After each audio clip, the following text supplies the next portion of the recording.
Welcome. So this is a new lesson, vector calculus, and we will build on what we learned before. So what we learned before, we learned about multivariate, multiple variable derivatives. That's like derivatives with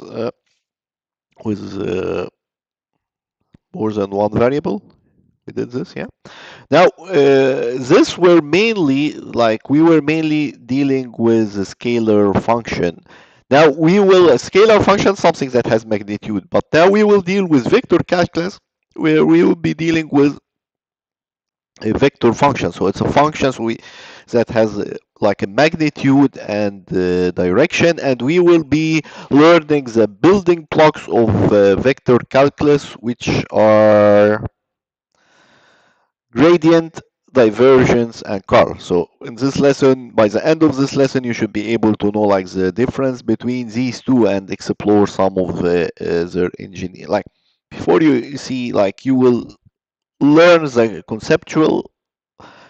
conceptually, you will learn the difference between these things. Then you will apply what you learned to basic, like fundamental problems, FE problems. Then you will apply it moving from fundamental problem to basic problem, and then we will see to explore like engineering application. And so this lesson has three videos, and not each video will be doing like the three things, but each video you will be doing like this guy, yeah, and this guy, and in some video you might be doing this guy and this guy. But for your homework and for your final exams, that's the most important guy, yeah. I don't know how much you will understand from here. If you find that the material is like difficult or a challenge, it's not difficult, I mean, that's okay. I don't expect you to understand everything I will be saying fully, because I know some of you didn't take a single calculus course. So this is just like from zero to hero. You just learned the calculus a few weeks ago, and now you're learning the vector calculus. So if you don't understand what I'm saying, that's fine. Yeah. Some even those who took some calculus course, they might not understand everything. That's also fine. But the most important thing is that you will be able to solve these fundamental problems and just understand like the very general and basic concept, not the details. Yeah. That's basically my expectation. And so just relax. If things you don't understand, that's okay. Don't worry. Yeah. Because the good thing about like all these guy problem solving, like in the FE exam, when you get like this problem, that would be like, like kind of a certain grade. Yes, this is something easy and trivial that I can do, which we'll see. Yeah. So problem solving is trivial. But okay, let's get to it without further talking. Uh, so let me just, so these are the building block of vector calculus. This guy's called like gradient. This guy with this dot product is called diversion and divergence. And this guy with cross product is called curl. Yeah. And this is not delta, like delta. Yeah. So this is not delta. This is delta. This is called like this is an inverse delta. This is called NUP operator. And, and I will show you this in a minute. Yeah, what this NUPLA operator is. But before we even get into like these guys here, yeah, let's just before we get into any of these guys here, let's just review uh, like our vector algebra knowledge. So remember like what you did before when you studied like a vector and a scalar function. Uh,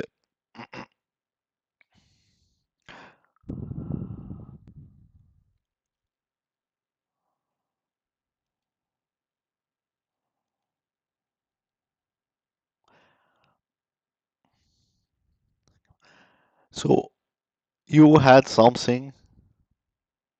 Let me just put an example here for you. So you have something I will put this arrow. This means that this is a vector. This is not a scalar. That's like A.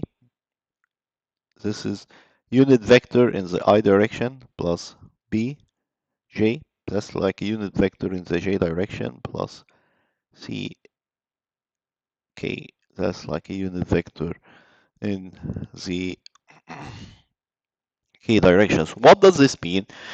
Basically means like for this function that I have here, uh, if I want to go, let's say, to just this point, yeah. So for the sake of argument, then I have to walk like a distant A in the I direction, then a distant B in the J direction, then go up a distant C in the K direction. So that is how I could describe this uh, uh, vector function, like this function in a vector form.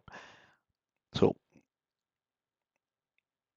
if I want to find the magnitude, like what's the length of this guy? So basically this guy, like this equation contains both the length, like the magnitude and the direction. If I just want to get the magnitude of this guy, yeah, like what's from here to here, then that would be like V, that's the magnitude. So this is a vector, yeah, without like this arrow, that would be the scalar. Remember also, sometimes when you write a vector, you can write it with bold. So you will read it here as a bold, but I cannot make bold here, so I just put this arrow. In your lecture note, you will find it written like this: A, and this I will be bold, yeah, plus B, and this J will be bold, plus C, and this K will be bold.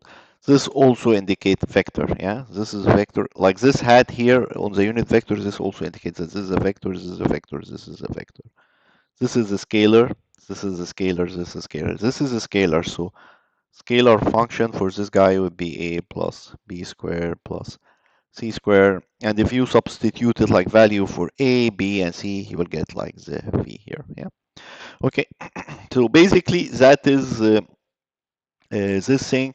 I told you I will explain to you what is this Nabla operator. So Nabla operator, or like the gradient, yeah, that is a gradient. That is basically like this guy here is okay. One more thing before I do this guy. So this is a vector function. I can express it in this way.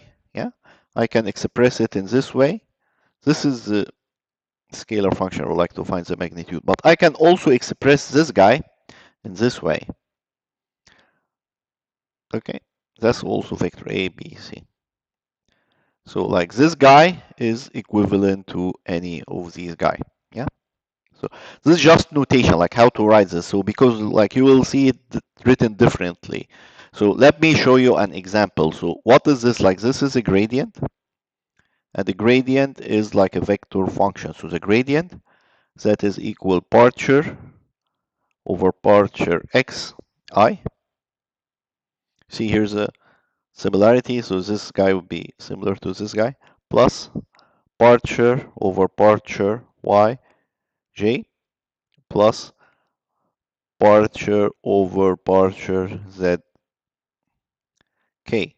So what I want you to do, I want you to pause this video and like write this gradient in this like notation, in this vector notation. So this one vector notation, I want you to write it in this vector notation. So pause the video and try to do it. Okay, so this is basically like how you will do it. That would be parture over parture x, parture over parture y, and parture over parture z.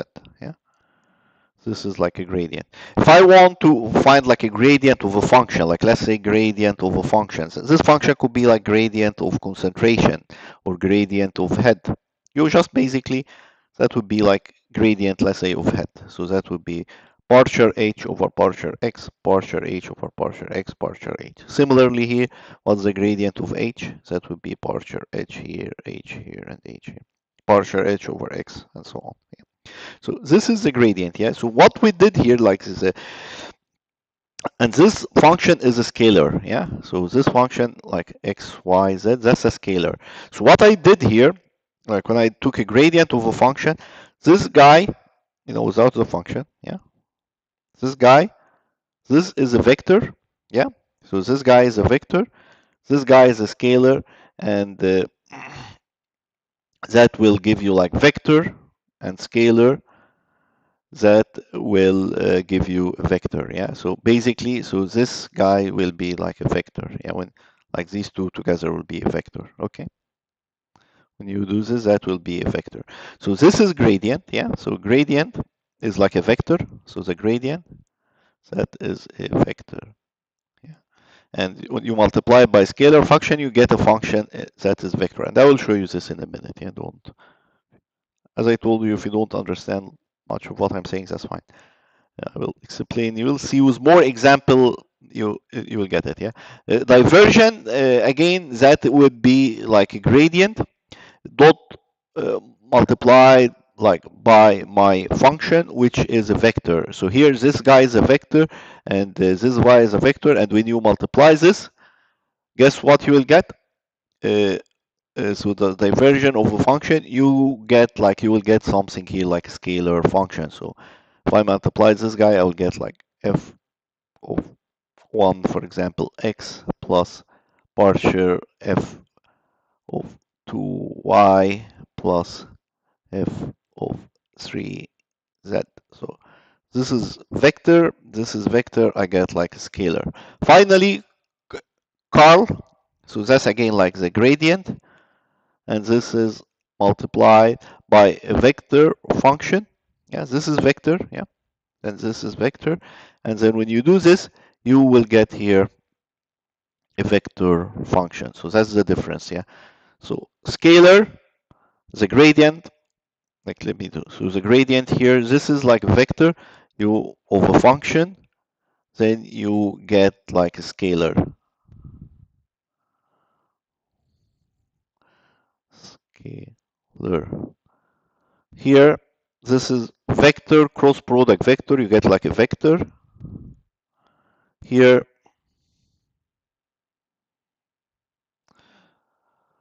vector dot product vector, you get like a scalar function. Okay, I mean, that's just like a summary of what we will do.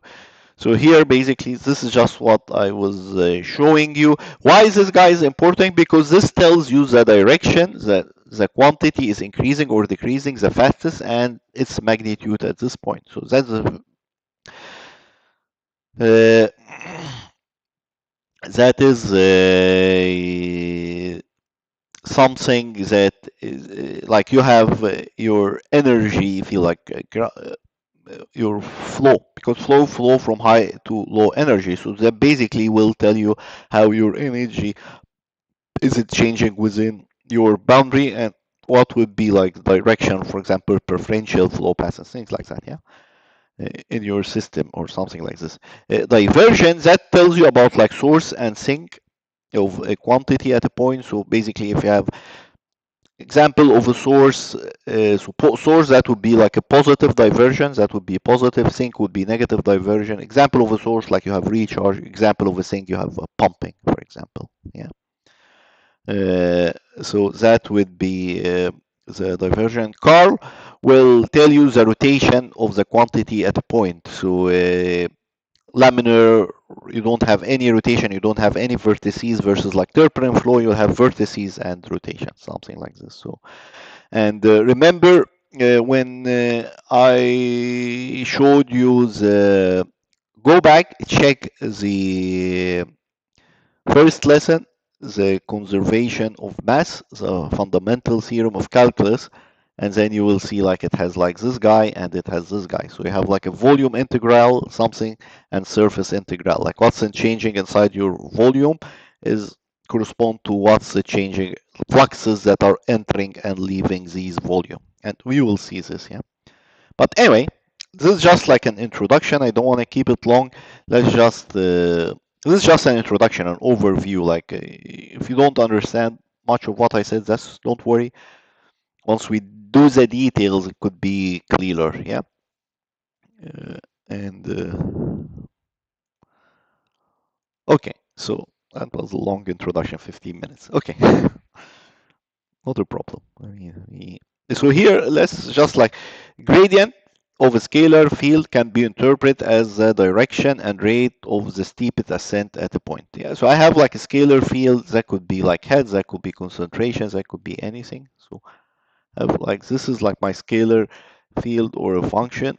So and I can let's say just represent this with I can say okay, this is my scalar field. I can say this is equal to x squared plus y squared plus z square, yeah? And what will be the gradient of my function?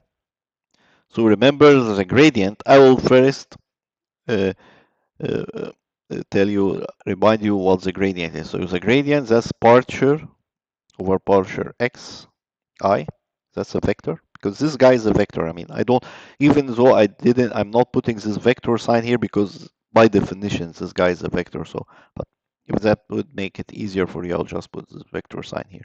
Okay, plus partial over partial y, j, plus partial over partial z, k. Yeah, and then, so that's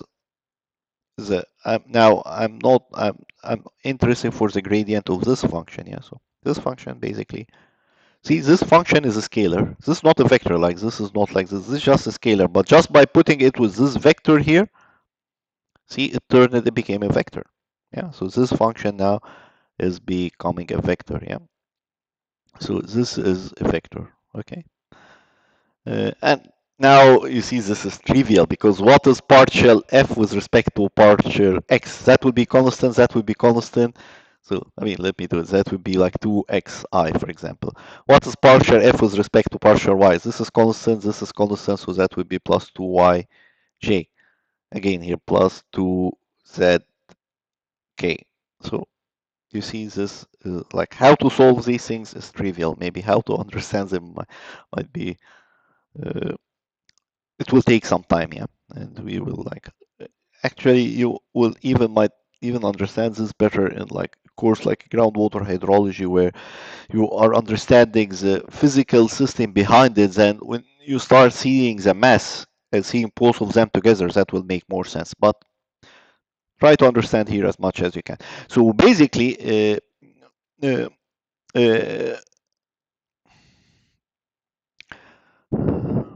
uh, the maximum rate of a change of a function at a point on the surface is often aligned, okay, is not often aligned with either the x-y axis, as the gradient vector of a function donated points to the direction of the maximum rate of increase. That's basically makes sense. So let me show you. Like, remember this example here. This is like my I, my j, my k, and I have a line here, yeah. So this line, yeah, the gradient or like the maximum change in rate of a change will not necessarily be along the x-axis, will not necessarily be here or here or here, because you see it's somewhere else, yeah. So and that's why we need to account for like the three of them. So basically it will be like the combination of the three of them. So and I showed you this, like for example, like to go to this point, what do I need to do? I need to maybe move like that much along the x-axis and move, oops, and then move that much along the y-axis and then move that much along the z-axis. So here, like I move A here, B here, and C here. Yeah, and that's how I can get here. Okay, so basically that's why we have this in a vector form. And this vector form basically will tell you the magnitude and the direction, like the direction and the magnitude. Okay. I mean, I know it might not be clear, but hopefully this example, I try to show you like the simple example just to make it a little bit more clearer. So imagine in contaminated site where the concentration of pollutant, so I have like here a function, my function here is concentration of x, y, z. It varies in space. So that's how it varies in space. That's like how it varies in x, that's how it varies in y, and that's how it varies in in uh, in Z, yeah. And what I want you to do, I want you to find like the gradient of this function. Okay, I want you to find the gradient of this function. So so the gradient again, that is the maximum rate of a change of a function at point. Okay, so that's the maximum rate of a change of a function at a point on the surface, yeah, which will not generally align like with these three, yeah. Okay, so let's how can we do this? So I mean, we know that the gradient of like sorry, so I want to find like the gradient of this guy. I'm just repeating it again so that you get used to this. So this would be equal to what? So that would be equal to partial c. This is my function c, so it's just y. Yeah, this is to partial x plus partial. Let me get rid of this guy. I mean, you know that c is a function of all these things. Let's not make it so cumbersome. In the yeah, this is partial this in the I direction plus partial c partial y in the j direction plus partial c partial z in the k direction, yeah. So that's basically what we have, yeah. And can we solve this? Yes, we can solve this easily because we know that partial c with respect to partial x, so that is constant, that's constant, so I get like 0.01 in the I direction, okay, plus I got like this is like here, this is constant, so I got 0.02, so y will be, yeah, we'll get in the j direction, plus 0.005 in the k direction, yeah. So like I have to go like 0.01 here, the zero point 0.01 in the x direction, 0.02 in the this guy in this direction, and 0.05 in that direction. So that would be like uh, the like maximum rate of a change of this contaminant. And you see like again, it does not align with the x-axis, it does not align with the y-axis. So you see here, this guy does not align with this, does not align with this, does not align with this. Yeah. But the one that has the most contribution to it is the y-axis, followed by the x-axis, followed by this. This is the one like this. So which means that the concentration increased most rapidly in the direction like in this like direction, and the y in the zxy direction, whatever that direction is, but the y component having like the strongest influence on this like change or spread of contaminants, something like this, yeah. You're not doing bad in time. Okay, so here basically that will be an FE exam question, and that will be also an an uh, an example question, a homework question, and an exam question, and these are trivial. Let's just get rid of this guy here. Let's get rid of this guy here, and let's just do it one by one. Yeah, like let me get rid of this guy here. Get rid of this guy here, and just let's read this one by one and do it one by one. So I have a three-dimensional function.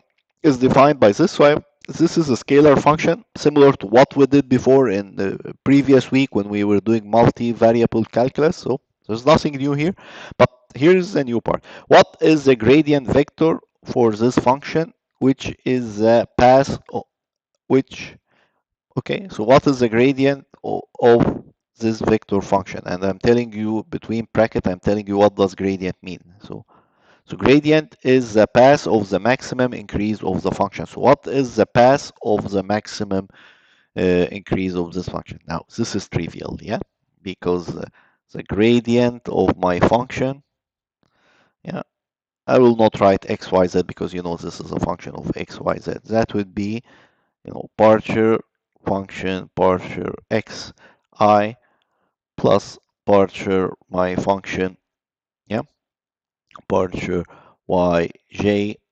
See, I forgot to put this hat, plus partial f partial z k.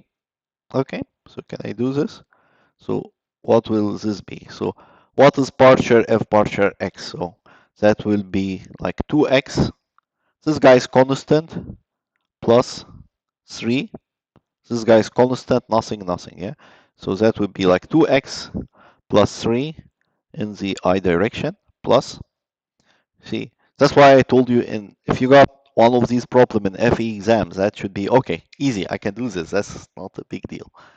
Uh, F, partial F over partial J. Sometimes the FE exam might also ask you conceptual question, and I will be covering this. Yeah. So even if you're not understanding much of what I'm saying, that's fine. I will just summarize and emphasize the main points at the end. Yeah. Partial F partial Y. So that will give you. So here we have that would be like minus 6y, and then here that would be like minus 2. Yeah. So, and that would be in the j direction, plus partial my function with respect to z. So nothing here, that's a constant, that's 0, that's a constant, that's 0, that's a constant, that's 0, that's a constant, that's 0. Here I have 4, so here I will have 4. Okay, yeah. Okay, so basically that function, okay, or this gradient, like this gradient function or this function, yeah, it what does this is the path of the maximum increase of this function. So I have this function, I mean you can plot it, I don't know how it will plot, how it would look like, but this would be the path of the maximum increase of the function. I mean that's very useful to know if you are doing optimization, because if you are doing optimization you just want to go through the path of the maximum increase, for example. Yeah, that's also very useful, like I will show you later on when we conceptually, like when we look at like most of the conservation of mass equations, especially like you will, even if you didn't understand these things in this module, you will have a much better understanding of a lot of these things when we get to like differential equations, and you will see how these things are important, because these vector calculus, these are the building blocks of conservation of mass. And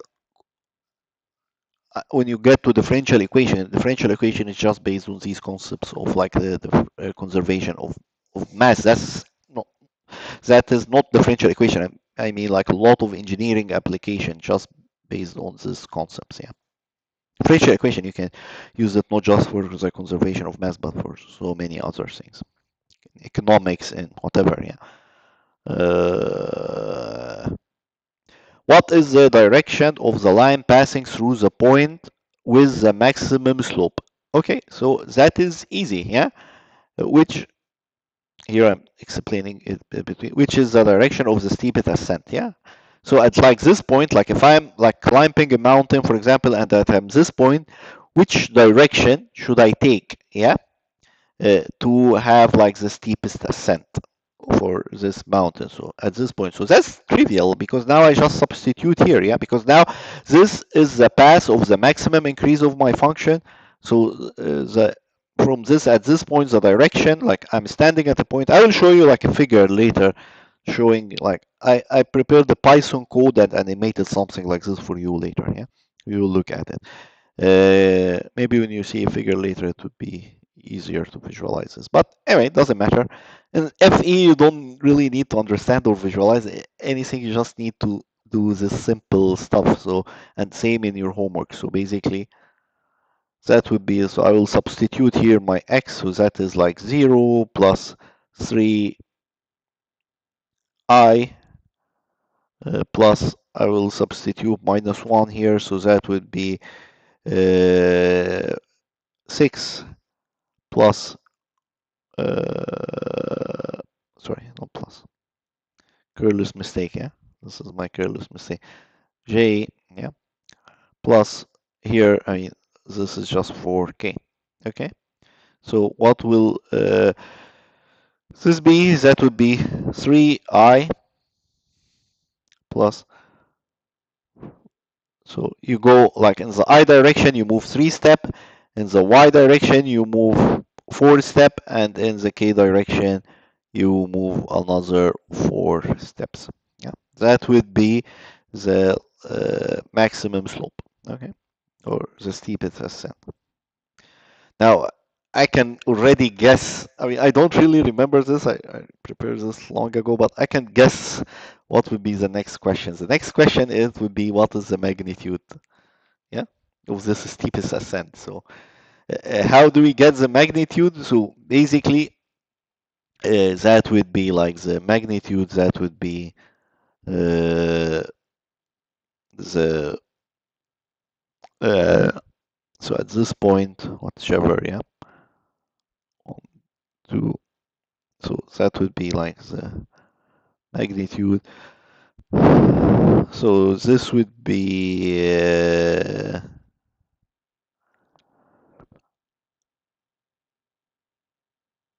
3. And did I do something correct? What do I have here? Oh, x is 0. Yeah, I have like 3 here.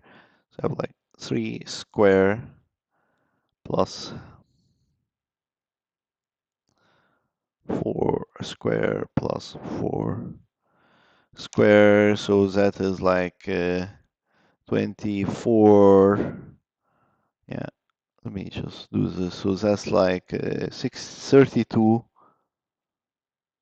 plus 9.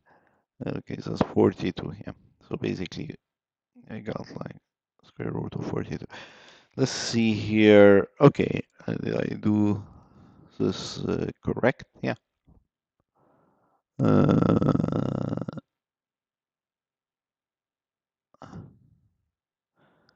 Yeah.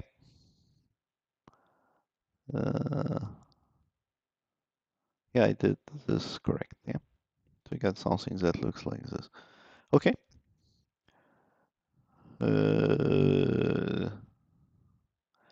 So at this point, yeah, this is the maximum slope, and I will like go 3 directions, 3 directions. The length of this line that goes like in this direction to be like square root, like that's like 3 square, 4 square, and this guy square. Okay, that's basically this thing here. We are doing in time. I mean, not bad at all. So this is like a practice problem. I'm not gonna solve it here. Like, pause this video, try to solve it in your own. I'm just asking you the same questions. Try to solve it in your own, and then check the answer. Oh, I didn't put the answer. Let me put the answer here for you. Let me just practice, practice, practice. Yeah. I think I know what went wrong. Yeah, so that's like your practice problem here. Okay. So if you solve with this guy, you will get something that looks like this. Yeah. Same step. So that's your function. That's the gradient of the function. Evaluate it at a point, and this guy squares, this guy squares, this guy squares. You take the square roots, and you get something like this. Yeah. Trivial. So in the FE exam, that should be something that you should just get correct. Yeah. let me like also your homework problem. Let me copy it and forgot to paste. Let me just put your homework problem. So that's like your homework problem. Yeah. I mean, similar stuff. I mean, same as here, same as here. So uh, I expect all of you to get this correct. Even if the concepts are unclear to you, that's okay, but still you can solve these problems. And but don't give up on understanding this concept because I will try my best to explain them to you. So here, this is what I tried to do. I tried to just animate this to you so maybe you can see it and see how this work in me. Uh, oops, how do I do this? So let me sweep. Okay, you're still not seeing it. So let me just adjust the duplicate a lot of screen. Okay, here we go. Yeah. So see like here, all these Python code I provided, I put them on Canvas, like any Excel code or Python codes that I used to develop this slide, I put it on Canvas. So here, this is like a function. So this is like my function. Yeah, that's like my original function. And I want, like you see here, like I'm starting at a point, so like I don't know if you can see it here. There's a point here which I'm starting from, and I want to find like this path of steepest ascent. Yeah, and why this is useful? Because that's what you need to do when you are solving optimization problem. Actually, this could be uh, uh, this could be the objective function. That's how an objective function of an optimization problem will look like. Previously, when we did like optimization problem, we were only looking for functions that looks like this, like in 1D. But in 2D, because we have like f of like this is like f of x, yeah, and here is x. But here, this is like a 2D optimization problem. So that is like x and z, and that would be z as a function of x and y. That would be your objective function, like this guy. So in that case, for example, this would be like a global, like let's assume that this is a maximization problem. This would be a local maximum. This is another local maximum. Why do we know this? Because the gradient is 0. This is another global maximum. Here is local maximum. Here's another one. Here is another one. Here is another one. So you see how your optimization problem will try like to look at all these things, and then after you do all these things, you said, okay, maybe this is the global. So this is a local maximum where see the rate of a change is 0, and maybe this is a global maximum. Yeah. So this was just like a side note on optimization, but that's exactly why we use these like gradients. So like remember this engineering application, I showed you like two methods that did very well. Actually, these two methods were gradient-based method. They just exactly use what you're seeing here.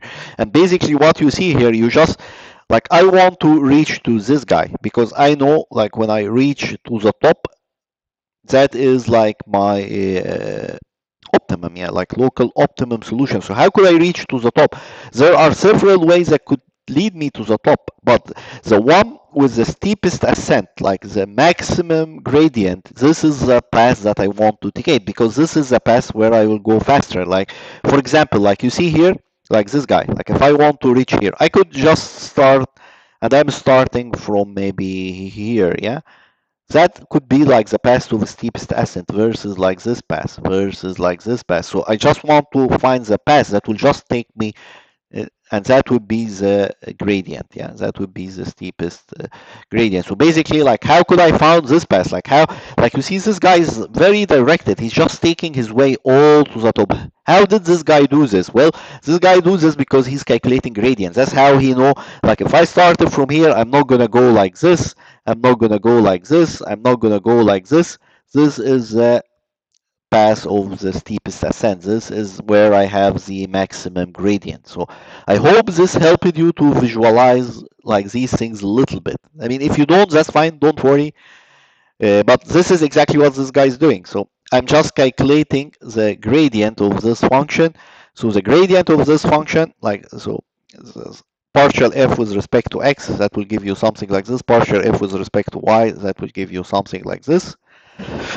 If I want to, and then I estimate it at each point. So like you see here, this is the points I have like x, y, and z. So this is how much I am ascending from each one. So I can like estimate it at each point, and then I like so this is basically will be the steepest ascent at like this point, which because at this point, and the magnitude of the steeping axis of m. If I'm at this point, this would be the direction that I have to take. I have to move 0.27 in the I direction, point j in the k direction, and the magnitude, like the steepest ascent, how much in elevation I will gain, that would be like the square root of this guy and the square root of this guy, and that will give me like these numbers that you are reading here.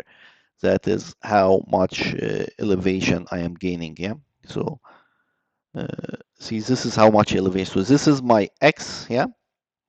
And this is my y, and this is like how much elevation I am gaining, yeah? I will be Okay, so that's just to help you to visualize this and to see the engineering application of this gradient, like one engineering application of this gradient, which is like we use it in. So, for example, like if you took the groundwater hydrology course, you will develop and calibrate a groundwater model. When you calibrate a groundwater model, you will use an algorithm called PEST, and PEST is based on these concepts, the steepest ascent, like it gradient based. It used like a gradient based method, Levenberg Marquette, which is what I showed you previously when we were discussing like this optimization stuff. Okay, I think that's it for this lesson, and see you in the next lesson. Yeah.